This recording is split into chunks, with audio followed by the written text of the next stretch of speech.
함께 말씀을 보기를 원합니다.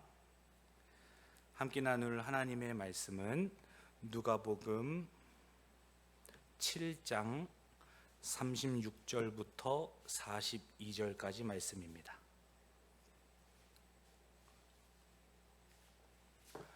누가복음 7장 36절부터 42절까지 말씀입니다. 우리 함께 합독하겠습니다. 한 바리새인이 예수께 자기와 함께 잡수시기를 청하니 이에 바리새인의 집에 들어가 앉으셨을 때에 그 동네에 죄를 지은 한 여자가 있어 예수께서 바리새인의 집에 앉아 계심을 알고 향유 담은 옥합을 가지고 와서 예수의 뒤로 그 발 곁에 서서 울며 눈물로 그 발을 적시고 자기 머리털로 닦고 그 발에 입맞추고 향유를 부으니 예수를 청한 바리새인이 그것을 보고 마음에 이르되 이 사람이 만일 선지자라면 자기를 만지는 이 여자가 누구며 어떠한 자 곧 죄인인 줄을 알았으리라 하거늘 예수께서 대답하여 이르시되 시몬아 내가 내게 이를 말이 있다 하시니 그가 이르되 선생님 말씀하소서. 이르시되 빚주는 사람에게 빚진 자가 둘이 있어 하나는 500데나리온을 졌고 하나는 50데나리온을 졌는데 갚을 것이 없으므로 둘 다 탕감하여 주었으니 둘 중에 누가 그를 더 사랑하겠느냐. 아멘. 주님을 찾는 사람들이라는 제목으로 말씀을 전하고자 합니다. 성경에 보면 하나님을 찾고 두드리고 기도했던 사람들에 대해서 기록하고 있습니다. 그러한 내용들이 성경에 있죠. 야베스의 기도가 그러하고 한나의 기도도 우리가 잘 알고 있지 않습니까? 고난 가운데 하나님을 보고 싶어서 간절히 기도했던 욥의 기도도 우리는 성경을 통해 알고 있습니다. 이렇듯 성경에는 주님을 찾는 자들에 대한 내용이 많이 기록되어 있다라는 겁니다. 우리도 이 기도에 나와서 예수님의 이름을 부르고 기도하는 이유가 무엇입니까? 예수님을 찾고 간구하는 우리가 주님을 알기 때문이고 우리의 기도에 응답하시는 하나님이 우리의 아버지라는 것을 알기 때문이다라는 겁니다. 우리 성도님들은 언제 예수님을 찾고 계십니까? 내가 언제 예수님의 이름을 주로 불렀는가? 오늘 말씀을 통해서 함께 생각해보고 상고해보기를 원합니다. 오늘 본문 말씀에도 한 바리새인이 등장을 하죠. 이 시몬 바리새인이 본인의 집으로 예수님을 초청합니다. 그리고 그 집에 한 여인이 찾아옵니다. 본인의 향유를 담은 옥합을 가지고 그 바리새인의 집에 찾아옵니다. 바리새인도 예수님을 찾아서 초청하였고 그 집에 한 여인도 예수님을 찾으러 왔다라는 거죠. 우리는 어떠한 마음으로, 어떠한 태도로, 어떠한 상황 속에서 예수님을 찾고 있는가라는 겁니다. 사랑하는 성도 여러분, 하나님의 사랑과 예수님의 대속의 은혜를 깨달은 자가 주님을 간절히 찾는 것입니다. 바리새인은 예수님을 초청했을 뿐이지만 그 주님의 대속의 은혜를 알았던 이 여인은 주님을 간절히 부르짖고 자신의 모든 것을 깨뜨리고 주님의 발을 머리털로 씻었다라는 거예요. 오늘 이 기도의 자리에 오신 모든 성도님들 가운데 그러한 주님의 은혜가 더 깊어져서 예수님만을 더 간절히 찾고 그분과 함께 아름다운 사귐과 교제가 이루어지는 은혜와 축복이 있기를 예수님의 이름으로 간절히 축원합니다. 오늘 본문 말씀 36절 한 번 더 우리 읽기를 원합니다. 함께 읽습니다. 한 바리새인이 예수께 자기와 함께 잡수시기를 청하니 이에 바리새인의 집에 들어가 앉으셨을 때에. 아멘. 우리가 첫 번째로 본문을 보시면서 기억하실 것은 예수님을 초청하는 사람이 있다라는 겁니다. 한 바리새인 시몬이 예수님을 집에 초대를 하죠.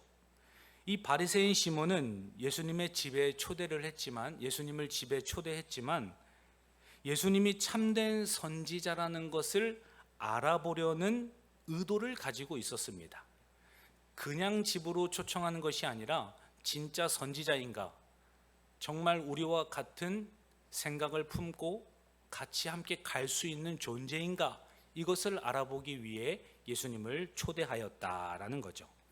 이 바리새인이라는 단어 자체가 구별되다라는 그런 의미를 가지고 있듯이 예수님이 자신들과 같이 죄인들을 멀리하고 죄를 정죄하여 율법을 수호하고 또 전통을 완전히 지키는지 알아보고자 예수님을 초대하였다라는 겁니다. 이러한 의도를 가지고 목적을 가지고 예수님을 초대한 것입니다. 우리 함께 말씀 한 구절 찾아보기를 원합니다. 누가복음 18장입니다. 누가복음 18장 11절과 12절입니다. 누가복음 18장 11절 12절 함께 읽습니다.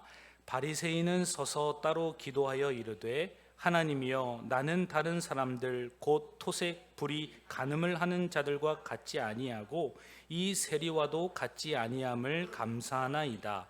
나는 일에 2번씩 금식하고 또 소득의 11조를 드리나이다 하고. 바리새인은 본인이 율법을 수호하고 죄인들을 정죄하는 것처럼 진짜 그들이 원하는 선지자인지를 알아보고자 하였다라는 겁니다. 이 시몬 바리새인은 예수님이 하나님이 보내신 선지자라면 당연히 자신들의 기준과 동일하고 그 기준에 부합할 것이라고 생각을 하였습니다. 그러한 기대감을 가지고 식사 자리에 예수님을 초대한 것입니다. 그러나 예수님은 어떠합니까? 바리새인들의 의도와 기대와는 다르게 전혀 다른 말씀을 하시고 다른 행동을 하시는 것을 보게 됩니다. 예수님의 이러한 반응은 시몬의 예상을 완전히 벗어났다라는 거죠. 죄인의 마음과 상태를 다 아십니다. 그러면서도 죄인들과 가까이 하고 그들과 식탁의 교제를 나누고 그들의 어려움을 물어보고 또 거기에 대답을 해주시고 죄 용서까지 하시는 그런 예수님의 행보를 보여주시지 않습니까? 기꺼이 죄인들의 눈물을 받아주시고 그 회개를 통하여서 하나님의 은혜와 용서를 선포하셨다라는 겁니다.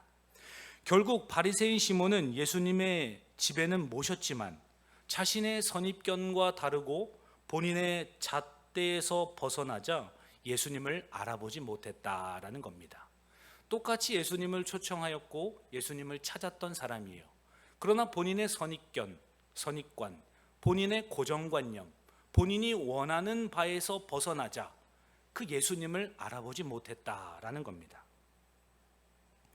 잠언 16장 18절 말씀에서도 교만은 패망의 선봉이요 거만한 마음은 넘어짐의 앞잡이이니라. 겸손한 자와 함께하여 마음을 낮추는 것이 교만한 자와 함께하여 탈취물을 나누는 것보다 나으니라 라고 하나님께서도 우리에게 가르쳐 주셨습니다.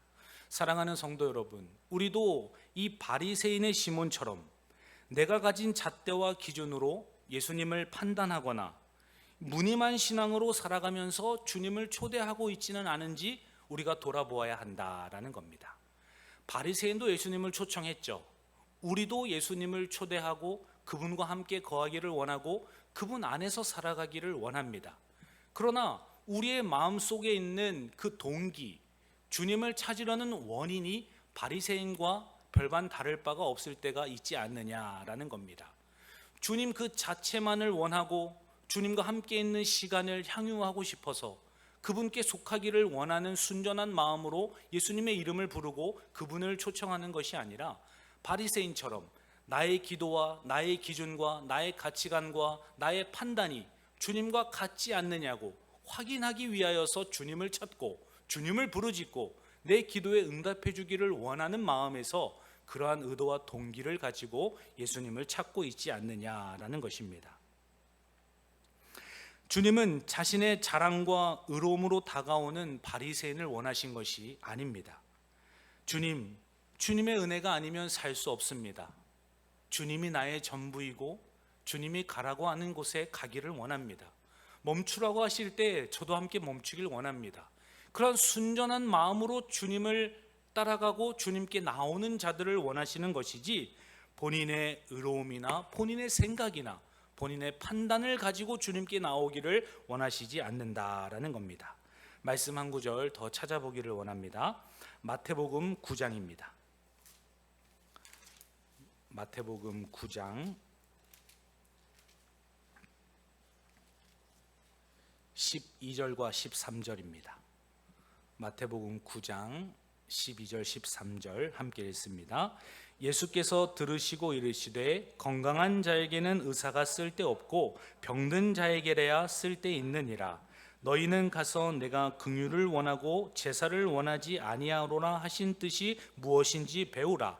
나는 의인을 부르러 온 것이 아니요 죄인을 부르러 왔노라 하시니라. 아멘. 오랜 시간 공을 들여서 기획하고 준비했던 행사가 있었습니다. 그때 초청했던 강사분이 너무 모두가 기대하였고 준비했던 만큼 은혜가 있으리라고 생각하였어요. 그러나 그 행사 당일이 돼서 강사를 초청해서 모셨는데 완전히 죽을 썼습니다.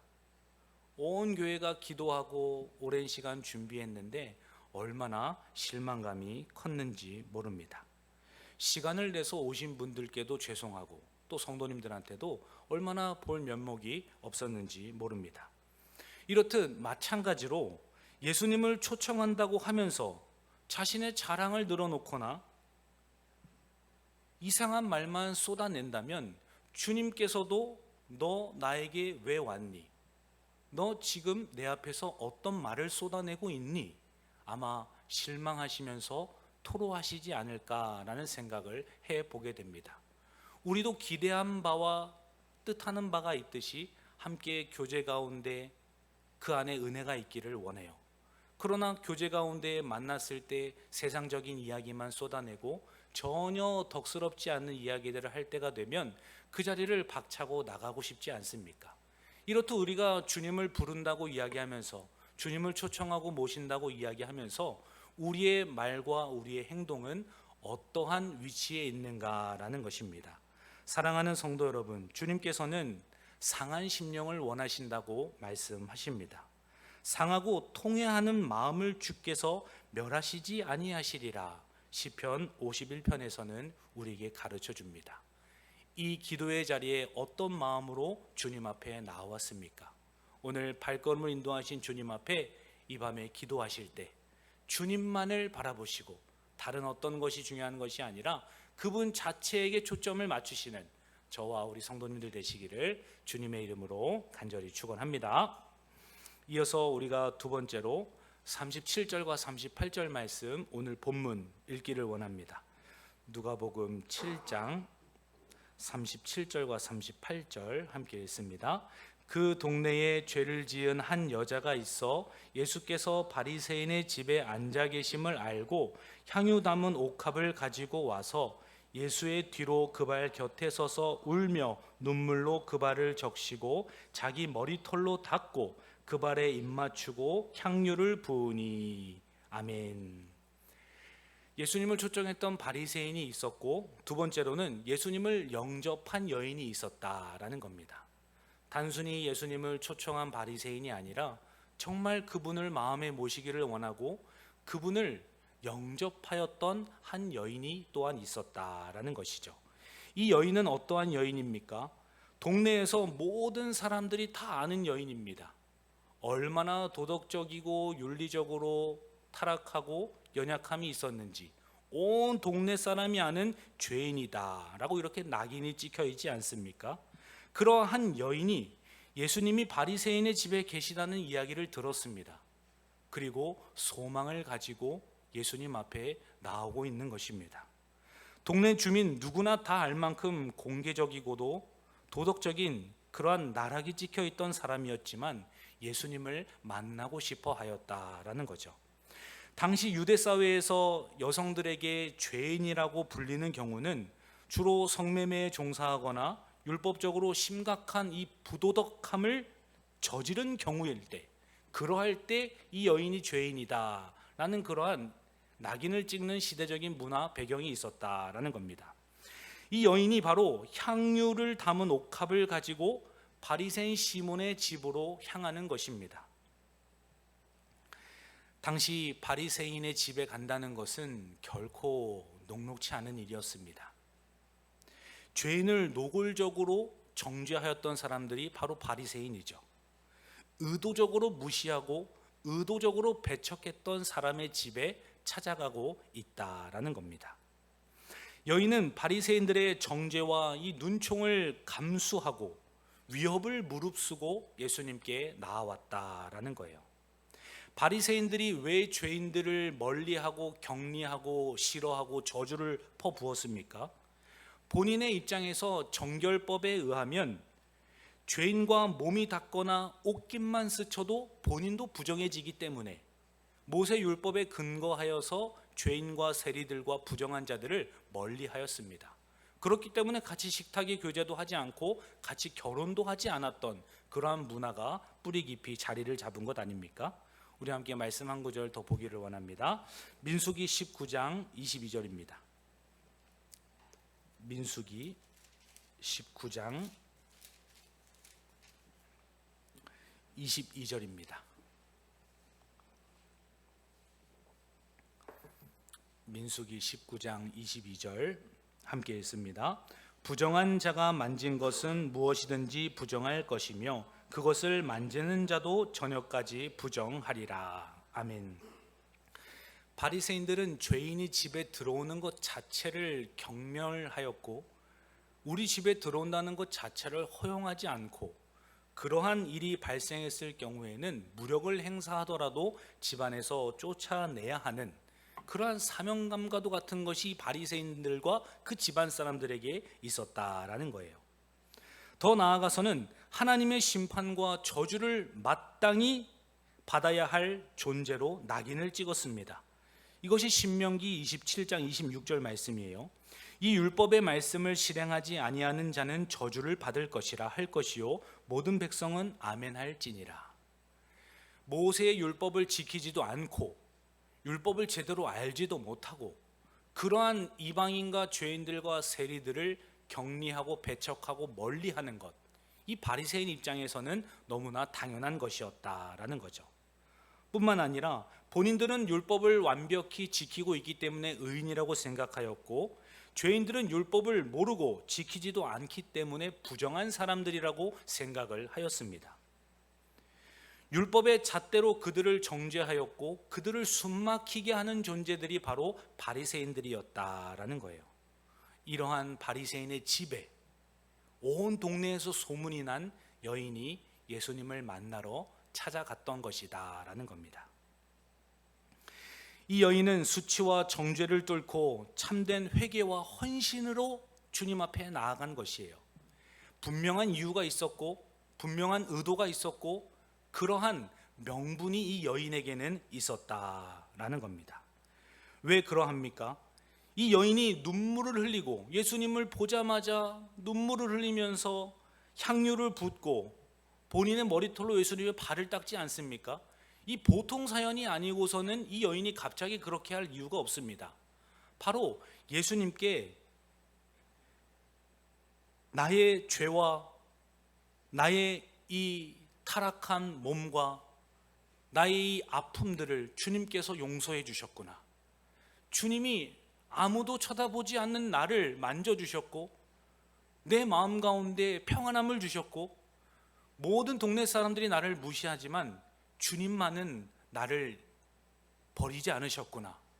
그 믿음과 그 사실을 여인이 깨달았기 때문에 이 베드로의 이 바리새인의 집에 본인의 향유를 담은 옥합을 가지고 와서 붓고 그 사랑과 헌신을 고백하였다라는 겁니다.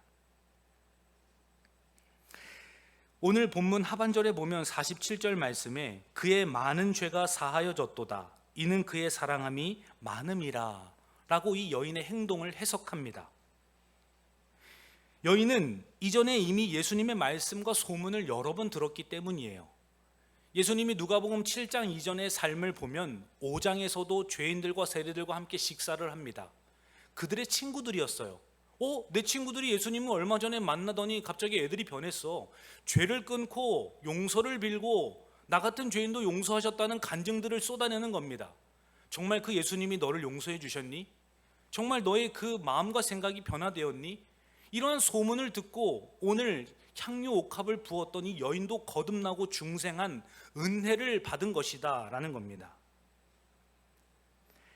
예수님의 이 죄인과 세리를 받으신다는 이 복음의 선포를 듣고 이미 사죄의 은혜를 깨달았기 때문에 그 감격과 눈물을 가지고 향유 옥합으로 나타났던 것이다 라는 겁니다. 예수님께서 누가복음 5장 30절에서 바로 그러한 내용의 말씀들을 하셨기 때문이에요. 오늘이 7장이지만 그 전에 예수님이 어떠한 사역들을 하셨습니까? 함께 보기를 원합니다. 누가복음 5장 30절부터 32절입니다. 누가복음 5장 30절부터 32절 함께 읽습니다. 바리새인과 그들의 서기관들이 그 제자들을 비방하여 이르되 너희가 어찌하여 죄인과 함께 먹고 마시느냐? 예수께서 대답하여 이르시되 건강한 자에게는 의사가 쓸데없고 병든 자에게야 쓸데가 있나니 내가 의인을 부르러 온 것이 아니요 죄인을 불러 회개시키러 왔노라. 아멘. 온 동네에 죄인을 부르러 오신 예수님에 대한 소식을 듣고 많은 세리들이, 죄인들이, 또 범법한 자들이 예수님께 회심하는 놀라운 역사가 일어나지 않습니까? 그때 그 말씀을 소문으로 들었던 오늘 본문의 이 여인도 이미 성령을 통하여서 회심을 받고 나서 주님 앞에 나와 사랑과 헌신을 고백하고 있는 것이다 라는 겁니다. 사랑하는 성도 여러분, 이 여인이 왜 예수님을 영접하였습니까? 하나님의 은혜로 본인의 죄가 얼마나 더러운지, 그리고 이러한 죄인인 나를 주님께서 어떻게 사랑하시고 용서하시는지, 그리고 내가 거듭난 심령과 새로운 삶을 어떻게 주님께서 나에게 허락해 주셨는지, 그것을 깨달았기 때문에 이 여인이 주님 앞에 나와서 사랑을 고백하였고 본인의 전부를 주님께 내어드릴 수 있었다라는 겁니다. 오늘 본인의 모든 전부를 쏟아내었던, 그러한 고백을 하였던 이 여인의 은혜가, 나를 살리신 그 그리스도의 사랑과 은혜가 더 깊이 깨달아지고 그 은혜로 주님을 사랑하기로 선택하고 또 마음껏 헌신하시는 저와 우리 성도님들 되시기를 주님의 이름으로 간절히 축원합니다. 오늘 본문 마지막으로 40절부터 42절까지 말씀 읽기를 원합니다. 누가복음 7장 40절부터 42절 함께 읽습니다. 예수께서 대답하여 이르시되 시몬아 내가 내게 이를 말이 있다 하시니 그가 이르되 선생님 말씀하소서.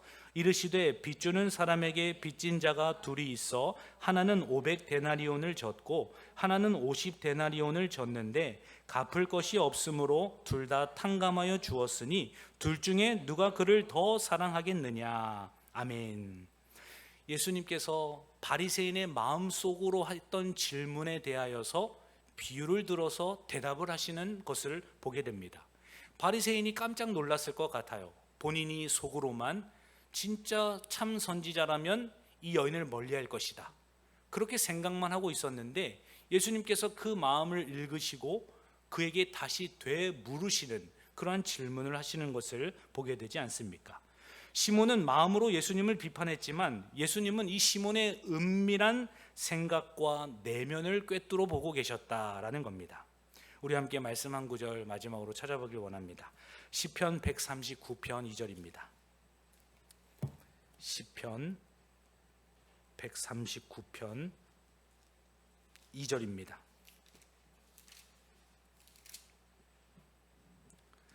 함께 읽습니다. 주께서 내가 앉고 일어섬을 아시고 멀리서도 나의 생각을 밝히 아시오며. 3절이요 나의 모든 길과 내가 눕는 것을 살펴보셨으므로 나의 모든 행위를 익히 아시오니. 4절이요 여호와여 내 혀의 말을 알지 못하시는 것이 하나도 없으시니이다. 아멘. 하나님은 우리의 모든 생각, 가야 할 길, 모든 행위와 혀의 말을 전부를 다 아신다 라고 기록하지 않습니까? 그렇기 때문에 마찬가지로 하나님이신 예수 그리스도 주님도 우리의 모든 것을 알고 계시다라는 겁니다. 예수님께서 이어서 비유로 다시 질문을 하시는 것을 보게 돼요. 빚주는 사람에게 빚진 자가 둘이 있는데 하나는 500데나리온을 하나는 50데나리온을 빚졌다. 갚을 돈이 없어서 둘 다 탕감을 하여 주었다. 둘 중에 누가 그를 더 사랑하겠느냐? 누가 더 빚을 탕감해 준 사람을 더 많이 사랑하겠느냐? 라고 주님께서 묻지 않으십니까? 그러자 더 많이 탕감받은 사람이 더 많이 사랑할 것입니다 라고 대답을 하는 것을 보게 됩니다. 여기서 탕감하다라는 단어의 뜻을 보게 되면 은혜로 아무 대가 없이 면제해 주다라는 뜻이 담겨져 있습니다. 아무런 대가 없이 그 500데나리온이나 되는 빚을 탕감해 준 것입니다. 1데나리온이 하루 일용직의 품꾼의 삭시입니다. 500일 동안 일해야 하는 그러한 빚을 탕감해 준 내용을 예수님께서 비유로 다시 질문을 하시는 것을 보게 됩니다. 이렇듯 구원이라는 것은 오직 하나님의 주권적인 은혜로만 가능하다는 것을 시몬에게 가르쳐 주고 있는 것입니다.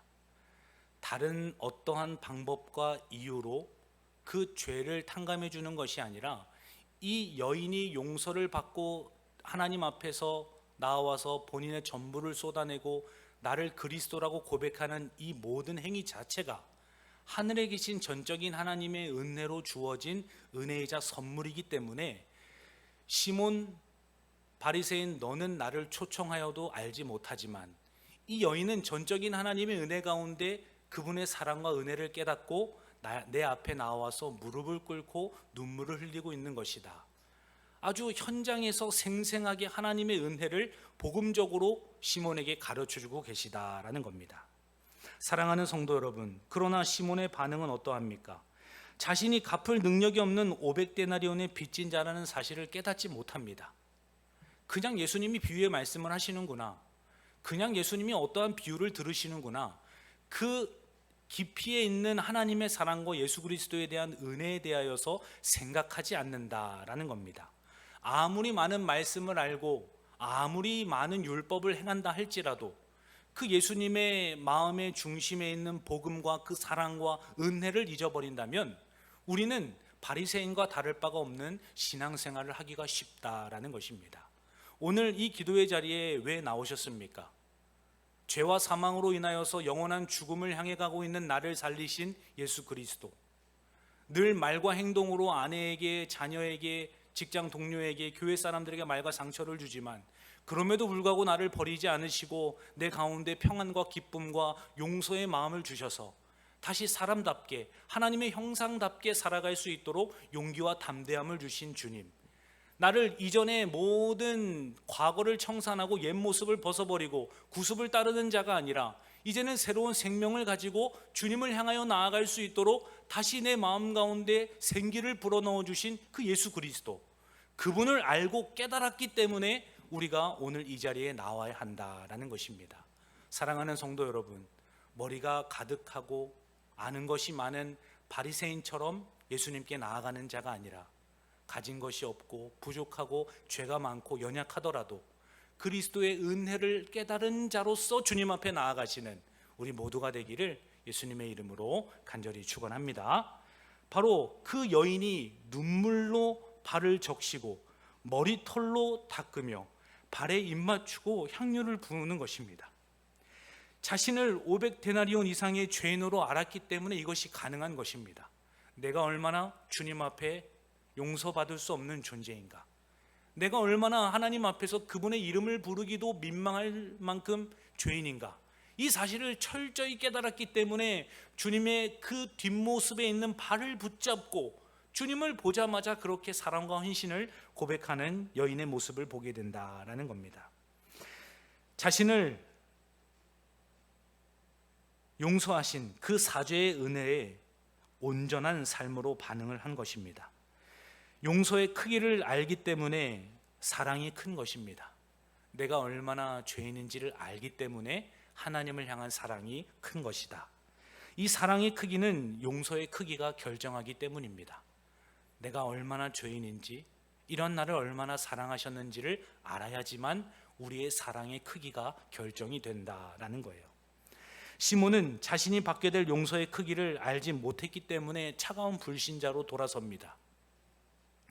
그러나 이 여인은 자격 없는 자에게 임한 죄사함의 깊이를 깨달았기 때문에 최고의 사랑을 주님 앞에 드렸다라는 거예요. 사랑하는 성도 여러분, 우리의 신앙생활이 녹록지 않고 방해 요소가 얼마나 많습니까? 마치 여인이 그 바리새인의 집에 가기까지 마음 가운데 갈등과 사람들의 손가락질과 그 영적인 전쟁이 아마 우리가 상상하기도 힘들 정도로 그 시대적인 문화적인 배경에 있었을 것입니다. 그럼에도 불구하고 모든 어려움들과 장애를 뚫고 환경과 사람을 바라보지 않고 주님께로 나아갔던 이 여인을 우리에게 보게 하십니다. 다른 것을 바라보는 자들이 아니라 예수 그리스도만을 바라보시고 신앙생활 하시고 그 안에서 그 은혜로 살아가시는 우리 모두가 되기를, 특별히 오늘 예배 가운데 오신 우리 성도님들 되시기를 주님의 이름으로 간절히 축원합니다. 하나님 아버지 사랑합니다. 감사합니다. 주님을 찾는 사람들이 많지만 그 중에 우리는 어떠한 마음으로 어떠한 시선으로 주님을 바라보고 있는지 보기를 원합니다.